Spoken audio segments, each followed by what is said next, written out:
Good morning, Stephen. Good morning, Levi. Thanks for coming back again to your very own series, guest star here. Yeah. Today we're going to talk about listening, Yeah. which is a really, really hard thing. I mean, even our listeners, our metrics say start falling off after like a minute 40 because listening is so hard to do. So the Bible talks a lot about it. Jesus has a lot to say. Yeah. So tell us, what does he say about listening? Even a fool is considered wise when they hold their tongue, right? That's Proverbs 17 says that. But, this has been a lifelong struggle for me, very honestly. When I was a kid, it was my sister. We went head to head all the time. And it wasn't until later in life that I really listened and understood her. And now she is probably, I know this is being recorded, probably my favorite sibling because I get her. I understand her. And then I got married, and I thought myself the king of sarcasm. And so I was always running my mouth. And I didn't see the effect it had on my wife until one day she said, I always wonder if there's just a little bit of truth in that, what you say. And I found myself being defensive. And she or someone else would come to me and have a problem, a criticism, and immediately begin to defend. I didn't listen to what she had to say. I still, to this day, when people come bring a problem to me, my eyes go up and I start trying to solve the problem instead of being present and listening to that person and what really is going on.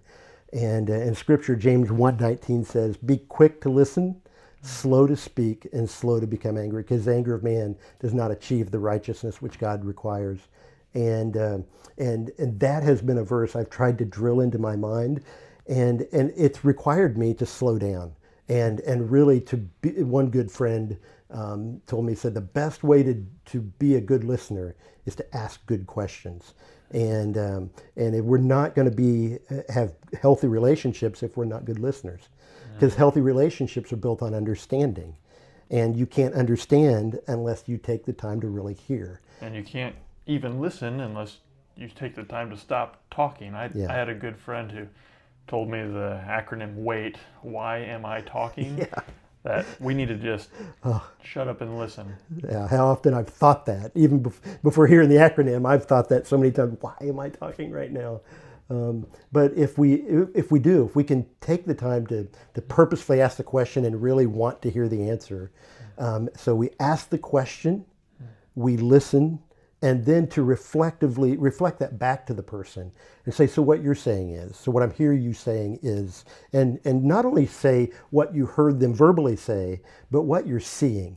Like, what I hear you saying is you're really struggling with what I just said. You're really bothered by that. And so now I'm taking verbal and nonverbal cues to really listen to that person. Once we do that, we can really begin to understand each other.